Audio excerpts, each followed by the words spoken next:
네, 곧 있으면 추석입니다. 추석 때 여러분들 뭐 하시나요? 네, 집에 계시는 분들도 계시겠고, 네, 가족들과 함께 이제 자리하시는 분들도 계실 겁니다. 네, 추석 주간에 이제 좋은 시간들 보내시고, 네, 가족과 이제 화목한 날이 되기를 주의 이름으로 축복합니다. 여러분들 가운데 원숭이를 사냥하는 방법에 대해서 알고 계십니까? 원숭이 사냥법. 나는 원숭이를 사냥하는 방법을 알고 있다. 총을 쏜다. 바나나를 던져준다? 또 뭐가 있을까요? 아마 여러분들이 잘 알고 있는 내용일 겁니다. 상자 하나에 구멍을 뚫고 그 안에 큰 과일을 넣어둡니다. 그리고 원숭이가 오기만을 기다리죠. 근데 그 길목에는 원숭이가 많이 있어야 돼요. 그리고 그 상자에는 그 상자 구멍보다도 더 큰 과일이 안에 있어야 되죠. 왜냐하면 원숭이가 손을 집어넣었을 때에 과일을 집어요. 그리고 집은 상태에서 꺼내야 되잖아요. 과일보다 구멍이 더 크다 그러면 쏙 빼가겠죠? 그런데 과일보다 구멍이 더 작다 하면 과일을 뺄 수가 없습니다. 시간 좀 지나면 원숭이들이 냄새를 맡아요. 과일 냄새를 맡고 몰려옵니다. 그리고 구멍을 보고 자기 손을 집어넣어요. 손을 이리저리 왔다 갔다 하다 보면 어떻게 될까요? 거기에 과일이 잡히겠죠. 잡고 꺼내려고 합니다. 그런데 꺼낼 수 있을까요? 절대 꺼내지 못해요. 근데 여기서는 두 가지가 있습니다. 과일을 놓고 자기 손만 빼면 목숨은 삽니다. 그런데 과일이 더 중요하다 생각하면 절대 그 손을 놓지 않죠. 정말 영리한 원숭이는 자기를 구하기 위해, 자기를 살기 위해서 과일을 놓고 도망칩니다. 그런데 영리하지 못한 원숭이는 어떻게 할까요? 어떻게든 그 과일을 먹겠다고 몸부림치겠죠. 이때 사냥을 하는 사람은 조용히 원숭이한테 접근해서 잡습니다. 원숭이는 과일을 꺼내기 위해 몸부림을 치지만 그것 때문에 그 하나의 행동 때문에 다른 사람이 자기를 잡아온다는 기척도 느끼지 못한다고 하죠. 왜냐하면 자신이 좋아하는 과일 앞에서는 원숭이는 무기력할 수밖에 없기 때문에 그렇습니다. 또 다른 하나의 방법이 있어요. 원숭이는 사람을 똑같이 따라하는 습성이 있다고 합니다. 내가 잡고 싶어하는 원숭이 앞에 행동을 보이면 그 원숭이가 유심히 쳐다보다가 똑같이 따라한다고 해요. 그러면 그 행동할 때에 똑같이 행동할 때에 사로잡으면 된다고 하죠. 몇 년 전에 호주에서 아이들이 TV를 시청하는 그 시간에 맞춰서 인스턴트 정크푸드를 금지한다라는 광고를 많이 퍼뜨린 적이 있다고 합니다. 이 광고에 아이들이 좋아하는 연예인들을 대거 기용해서 정크푸드 먹지 마세요. 인스턴트 식품 먹지 마세요. 왜냐하면 건강에 해롭기 때문에 그래요. 그러니까 한 분기 지나고 나서 인스턴트 정크푸드의 매출이 급격하게 낮아졌다고 합니다. 한국도 마찬가지죠. 유명인들의 옷과 신발, 그리고 가방, 그리고 액세서리 등을 광고에서나 또는 드라마에서 보게 되면 유독 사고 싶어집니다. 왜 그럴까요? 연예인이 그것을 하고 나오면 괜히 나도 하고 싶어지고 나도 사서 입고 싶고 하고 싶습니다. 어떠한 연예인이 최신형 핸드폰을 가지고 나왔다 그러면 내가 그걸 사서 쓰고 싶어요. 컴퓨터가 있다 사서 쓰고 싶어요. 너무 이쁜 드레스나 옷이 있다 수트가 있다 그러면 입고 싶어요. 왜 그럴까요? 연예인의 모든 것을 따라하면 나도 똑같아질 수 있다라는 생각을 잠시 가지기 때문에 그렇습니다. 조금 지난 드라마이긴 한데요. 호텔 델루나. 네, 아이유 나오는 드라마였죠. 또 누가 나오죠? 네? 네. 진구와 아이유가 나오죠. 네. 호텔 델루나가 한창 유행이었을 때의 주연이었던 아이유가 입고 나왔던 원피스, 액세서리 등이 인터넷에서 아주 불티나게 팔렸다고 합니다. 왜? 내가 이것을 입으면, 내가 이것을 하게 되면 나도 장만월이 될 수 있을 것 같으니까. 아, 고개를 절레절레 흔드시는 분이 계시는데요. 근데 많이 팔렸대요. 예, 액세서리, 옷 굉장히 많이 팔렸다고 합니다. 어떤 사람은 아이유가 입는 옷을 그대로 사가지고 입었는데 너무 작더라, 들어가지 않더라 라는 것부터 시작해서 똑같이 입고 똑같은 배경에서 사진 찍었는데 아이유는 저렇게 나오는데 나는 왜 이렇게 나올까? 굉장히 절망한 이들도 있고요. 같은 액세서리인데도 어울리지 않는 그러한 모습들이 많이 나왔다고 하죠. 누구나 그 이 원피스와 액세서리를 하면 아이유가 될 수 있다고 생각하지만 실상은 그러지 못했다는 겁니다. 왜요? 아이유는 아이유고요. 나는 나니까요. 내가 아이유가 될 수 있는 건 아니잖아요. 여러분들이 호텔 델루나의 남장 주인공처럼 될 수 있는 건 아니잖아요. 그래요. 겉으로 흉내만 낸다고 해서 똑같이 될 수 있는 것은 아닙니다. 몇 년 전에 조금 더 오래된 영화예요. 킹스맨이라는 영화가 개봉되었을 때에 주연으로 나왔던 콜린 퍼스가 자신의 킹스맨 후임자를 찾으면서 이런 대사를 했죠. 기억나시는 분 계시나요? 매너가 사람을 만든다. 매너스 맥스맨. 매너가 사람을 만든다라는 대사를 했죠. 흉내도 흉내 나름입니다. 흉내를 내기 전에 좋은 습관을 가져야 되고요. 그 습관으로 올바른 마음을 만들어 보일 때 정말 그렇게 될 수 있다는 거죠. 내가 아이유가 되고 싶다고, 내가 진구가 되고 싶다고, 유명 연예인이 되고 싶다고 해가지고 그 연예인들이 하고 있는 옷과 액세서리를 그대로 착용한다고 해서 그 연예인이 될 수가 있지 않듯이 될 수가 없는 것처럼 콜린 퍼스가 영화에서 이야기한 것처럼 매너가 사람을 만든다라고 이야기를 한 것처럼 그냥 흉내만 내는 것이 아니라 흉내 전에 습관을 가져야 된다는 것을 말해주고 있는 거죠. 그렇다면 믿음을 가지고 살아가는 그리스도인은 어떤 마음을 가지고 살아가야 될까요?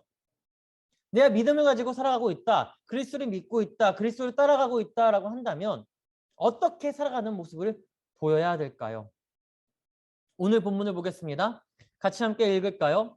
시작. 누가 주의 마음을 알아서 주를 가르치겠느냐? 그러나 우리가 그리스도의 마음을 가졌느니라. 여러분, 믿는 사람과 믿지 않는 사람의 차이는 어떻게 구분해 볼 수 있을까요? 믿는 사람과 믿지 않는 사람, 어떻게 구분이 될까요? 네? 반성?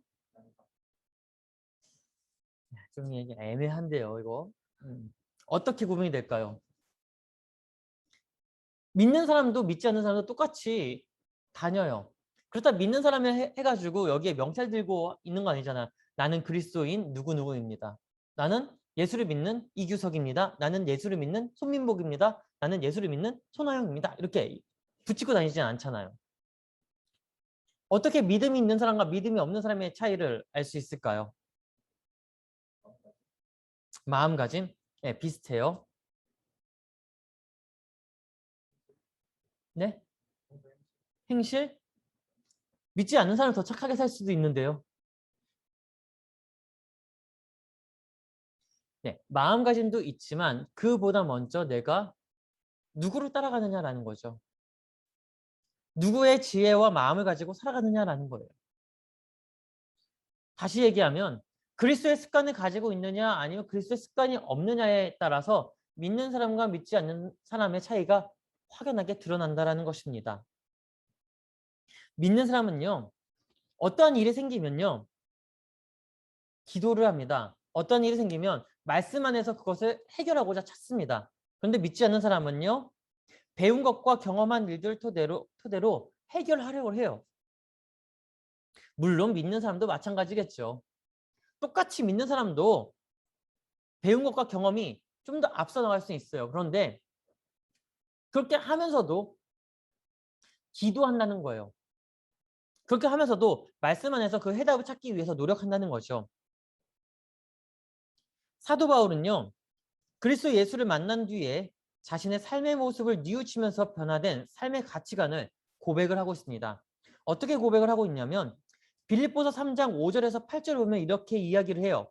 나는 8일 만에 할례를 받고 이스라엘 족속이요 베냐민 지파요 히브리인 중에 히브리인이요 율법으로는 바리새인이요 열심으로는 교회를 박해하고 율법의 의로는 흠이 없는 자라. 그러나 무엇이든지 내게 유익하던 것을 내가 그리스도를 위하여 다 해로 여길 뿐더러 또한 모든 것을 해로 여김은 내 주 그리스도 예수를 아는 지식이 가장 고상하기 때문이라. 제가 청년부를 맡고 나서 사도 바울의 이야기 참 많이 했습니다. 사도 바울 하면 제일 먼저 떠오르는 게 뭐세요? 네, 새로운 의로운 사람. 너무 많이 얘기해서 잘 기억이 안 나죠? 정리가 잘 안 되죠? 네, 사도 바울. 가말리알 문화에서 배운 최고의 사람입니다. 최고의 교사입니다. 그리고 그리스도를 만나기 전에 다메섹 도상에서 그리스도를 만나기 전에 예수를 믿는 사람을 잡기 위해 제일 먼저 앞장섰던 사람이죠. 그리고 율법에 있어서는 흠이 없었던 사람입니다. 왜요? 가말리엘 문화에서 배웠던 사람, 수학한 사람은요. 율법의 사람입니다.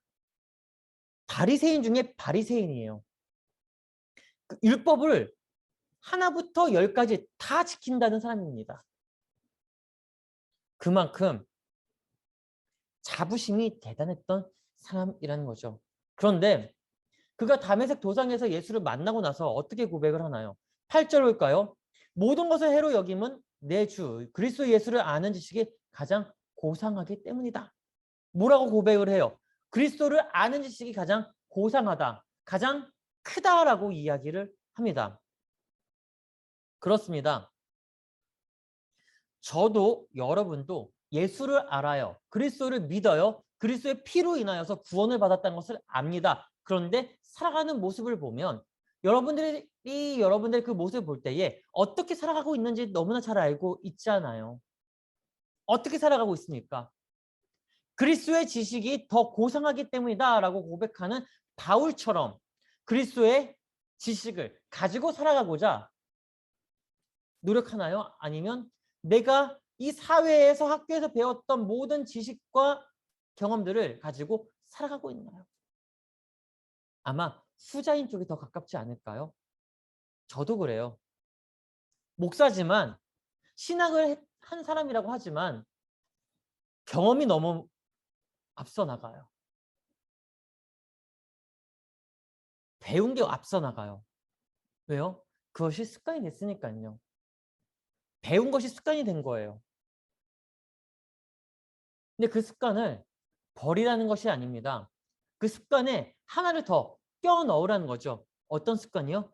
그리스도를 아는 지식의 습관을 껴 넣으라는 거예요. 왜요? 그리스도를 알지 못하면 그리스도의 복음을 알지 못하면 아무리 좋은 거라고 하더라도 그것은 다 배설물과 같기 때문에 그렇습니다. 근데 그 안에 그리스도가 있다. 그러면 배설물들이 다 유익하게 변화하게 됩니다. 나를 위해서 사용하느냐 아니면 그리스도를 위해서 사용하느냐에 따라서 모든 모양이 바뀌게 된다는 것이죠. 그렇습니다.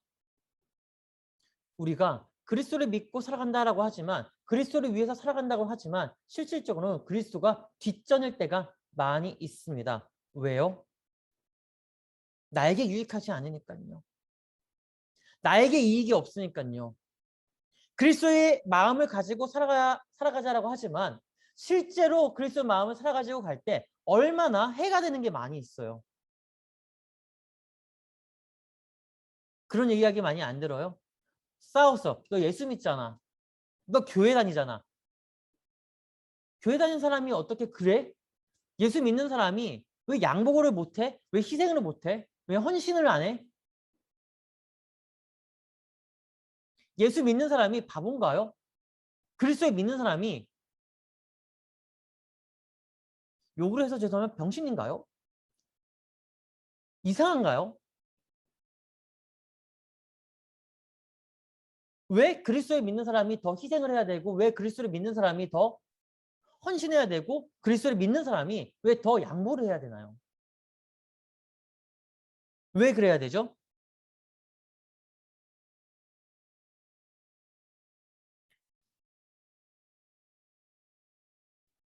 그리스도께서 십자가에 그렇게 돌아가셨기 때문에 그렇습니다. 예수님이 십자가에 못 박혀 돌아가실 때에 다 이루었다고 했죠. 다 이루었다는 것이 무엇을 뜻할까요? 하나님 앞에서 헌신했다. 하나님의 피조물을 향해서 헌신했다는 겁니다. 희생했다는 겁니다. 누가요? 예수가요. 예수가 희생하고 헌신했기 때문에 우리도 믿는 사람이기 때문에 믿으니까 그리스도의 희생과 헌신을 따라가야 된다는 것입니다. 특히 명절이 되면 많은 이야기를 들을 수밖에 없어요. 예수 믿으니까 교회 다니니까 한 발 물러서 근데 사실 쉽지가 않죠. 사실 쉽지가 않죠. 특히 게임하다 보면 쉽지가 않아요. 어떻게든 이겨보려고 합니다. 가족들끼리 모이면 동양화를 많이 쳐요. 네, 작게는 네, 점십부터 해서요. 크게는 뭐 점천도 간다고 하죠. 왜 모르는 척해요? 다들 알면서? 응? 왜 모르는 척할까요? 다 알잖아요. 다 알잖아요. 네, 그림 맞추기 다 알잖아요. 왜 모르는 척해요? 광 나오면 아싸! 스톱! 피박이다! 아이 뭐야 어떡해 돈 잃었네. 새가 5마리 나왔다 뭐예요? 고소리 5점 고 또는 스탑. 그때는 어떻게 해요? 못 먹어도 고죠. 왜요? 더 따려고. 싹싹싹 잘 모으다가 옆에 계신 큰 아버지가 또는 작은 아버지가 5강에 고도리에 다 싹 쓰졌어. 근데 나는 피박에 광박에 잘못했다가 폭탄 맞았어. 다 잃었어. 그러면 어떻게 돼요? 얼굴이 순식간에 일그러지죠. 잘 가다가 큰아버지 때문에 작은아버지 때문에 다 잃었어. 기분 나쁘니까 판을 엎어. 웃으면서 얘기하지만 그거 외에 더 많이 있지 않아요? 조카들하고 게임하다가 게임기 던지고 나오는 그런 때도 종종 있잖아요. 예수를 믿어도 삶의 모습은 그대로인 사람들이 많이 있습니다. 사실 예수를 믿는다고 해도 바로 삶이 바뀌는 건 아니죠. 습관이 남아있기 때문에 습관을 버리는 데에만 큰 시간을 쏟아내야만 합니다. 사람이요. 몸의 습관을 들이는 데만 보편적으로 한 약 40일 정도면 가능하다고 해요. 한 달 보름 정도죠. 물론 사람마다 차이가 있을 수 있지만 40일이면 어떤 환경이든 적응한다는 겁니다. 직장인들도 마찬가지예요. 3개월 수습 기간 있죠. 한 달은 뭐예요? 첫 번째 달은요. 분위기 파악하라는 거예요. 두 번째 달은요. 분위기 파악했으니까 사람 좀 파악하라는 거예요. 세 번째 달은요. 마지막 3개월째는요. 내가 어떤 업무를 할 수 있는지 기록하고 해보라는 겁니다. 그렇게 3개월의 수습 기간이 지나고 나면 CEO가 불러요. 할만하냐 못하냐. 3개월 동안 CEO들도 평가를 했겠죠. 같이 할만하면 계약서를 내밉니다. 아니면 미안하지만 우리의 인연은 여기까지인 것 같아요. 라고 하시죠. 최소 40, 최대 90일. 한 달에서 3달. 이 사이에 모든 것이 다 나온다는 것이죠. 모든 사람이 습관이 있어요. 우리가 습관을 바꾸고자 많은 노력을 합니다. 특히 다이어트 하는 사람들. 네, 다이어트 다들 해봤죠. 네, 뭐부터 해야 돼요? 다이어트 하려면? 식단 조절해야 되고요. 그리고 운동해야 되죠. 그리고 6시 이후에는 먹으면 안 돼요. 아니 먹더라도 좀 적게 먹는 게 좋죠. 여기서 다이어트 성공하신 분 계시나요? 손 들지 마세요. 괜찮아요. 예, 안 들어도 돼요.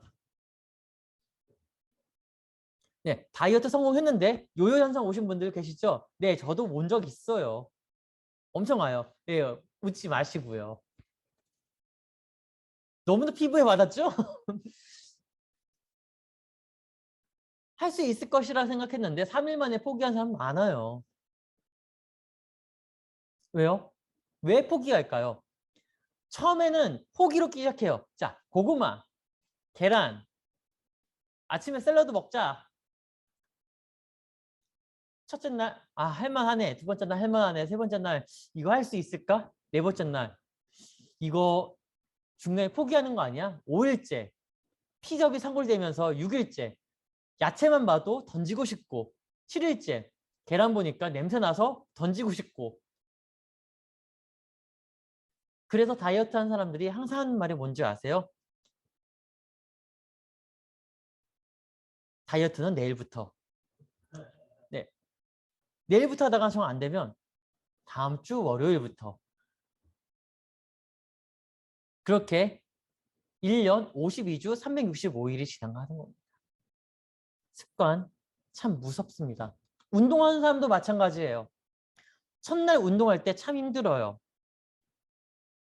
하고 나면 뭐 온몸이 막 쑤시죠. 누구한테 두들겨 맞은 것처럼 엄청 쑤셔요. 그 다음날 해야 될까요? 말아야 될까요? 네, 해야지만 그게 풀리죠. 그런데 아파서 자, 오늘 하루 넘기자. 내일 하면 되지? 뭔가 약속 잡혔어. 넘기자. 넘기자. 넘기자. 그렇게 넘기다 보면 아무도 못하는 겁니다. 예수를 믿는다 하더라도 말씀을 안다 하더라도 내 눈으로만 보고 귀로만 들었지 마음으로까지 내려오지 않는다고 하면 그리스도를 아는 지식이 고상하다라고 할 수 있을까요? 아니요. 고상하다라고 말을 못하죠. 왜요? 내 몸의 자리에 배기지 않았으니까요. 우리가 어떠한 마음의 결단을 가지고 살아가느냐, 어떠한 모습을 보이느냐에 따라서 내가 결단했던 그 모든 것들을 할 수 있냐 없냐가 판가름 나게 되는 겁니다. 예수를 믿는 것도 마찬가지입니다. 교회만 왔다 갔다 한데 가지고 예수를 믿는 걸까요? 아니요. 예수를 믿는 게 아니고 예수의 손만 붙잡고 악수하고 가는 겁니다. 이제는 주먹치기 하는 거죠. 쿵. 아마 우리 주님도 오셔가지고 마스크 쓰고 이러고 계실 거예요. 예배 마치고 축도가 마친 다음에 축도 성례하고 나서 나가면서 주먹치기 하고 가는. 그리고 교회 문 밖을 나선과 동시에 모든 무거운 짐들은 어디다가 다시 교회 앞에다 다 털어놓고 나갑니다. 어떤 무거운 짐일까요? 그리스도를 아는 고상한 지식의 무거운 짐은 털어놓고 간다는 거죠. 교회 안에서만 장로다, 권사다, 안수집사다, 집사다, 청년이다, 목사다, 전도사다 타이틀 딱 걸고 목에 힘주고 다니는 거. 근데 밖에 나가서 왜 못해요? 부끄러우니까요. 그게 아니라 우리 삶에서, 저와 여러분의 삶에서 그리스도의 향기가 없기 때문에 그렇습니다. 그리스도의 마음이 없기 때문에 그렇습니다. 그리스도를 아는 고상한 지식이 없기 때문에 그런 겁니다. 누가 주님을 알아서, 누가 주의 말씀을 알아서 가르칩니까? 우리요? 아니요. 우리가 아는 게 아니라 주님이 우리에게 심겨주는 겁니다. 주님이 우리에게 계속 보여주고 들려주고 알게 해주는 겁니다. 주님이 우리를 가르치시기 때문에 우리가 그리스도의 마음을 가지게 됐다는 것이죠. 16절 다시 볼까요? 누가 주의 마음을 알아서 주를 가르치겠느냐? 그러나 우리가 그리스도의 마음을 가졌다라고 사도 바울은 고린도 교회에 고백을 합니다.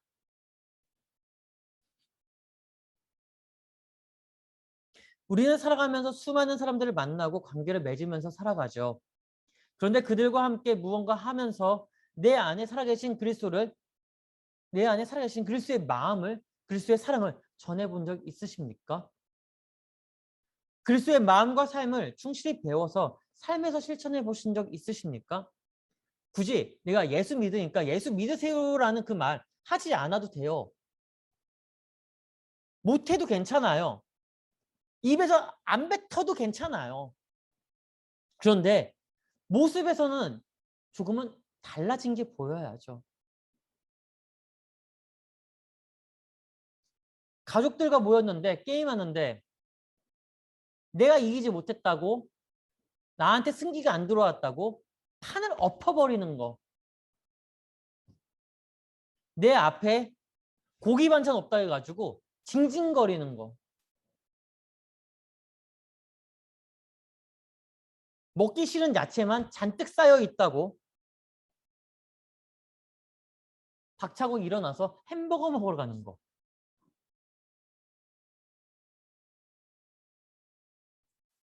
싫어도 때로는 그 자리에서 있어야 될 때도 있고요.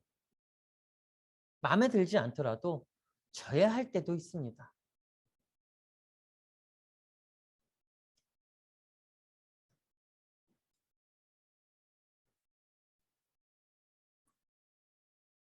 내 모습을 통해서, 내 행동을 통해서 나의 가족이, 나의 이웃이, 내 친구가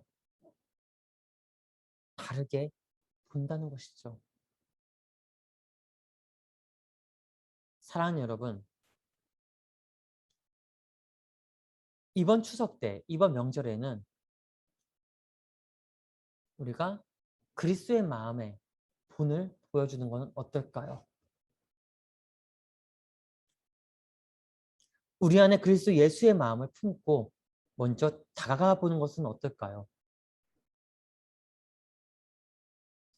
조카들한테 가서 지갑에서 10,000원을 꺼내주는 것이 아니라 50,000원짜리 꺼내주는 게 아니라 카드를 주는 게 아니라 그냥 오랜만에 만났으니 정을 나눠보는 게 더 좋지 않을까요? 맛있는 거 사주는 것도 좋아요. 아마 조카들은 더 좋아할 거예요. 먹을 거 사주는 거, 선물 준 거 더 좋아할 거예요. 선물 주더라도 그 안에 그리스도의 마음을 같이 담아서 주는 것은 어떨까요? 마지막으로 한 가지 이야기만 하고 마치려고 합니다. 오프라 윈프리는 자신의 이름을 걸고 진행하는 쇼에 마지막 멘트로 이렇게 항상 말을 한다고 합니다. 우리는 모두 인생의 격차를 줄여주기 위해 함께 힘든 시간을 이겨내주는 사람입니다. 함께 이겨내주는 사람이 없으면, 또한 그 마음이 없다면 세상은 지금도 차가울 것입니다. 그러나 그 마음을 간직하고 보여주는 여러분들이 있기에 아직도 세상은 따뜻한 것입니다. 그렇습니다. 그리스도의 마음을 가진 사람들은 어떤 삶의 모습을 보여줘야 될까요? 성령에 이끌려서 하나님의 지혜와 마음을 세상에 보이고 그리스도의 따뜻한 사랑을 전해야 되지 않을까요? 이번 명절에, 이번 추석에 명절뿐만 아니라 남은 올 한 해에 이 격차를 줄여주기 위해 우리 모두가 그 힘든 시간을 함께 이겨내주는 그리스도의 마음을 전하는 하나님의 사람, 하나님의 교회, 하나님의 나라가 되기를 주님의 이름으로 축원합니다. 기도하겠습니다.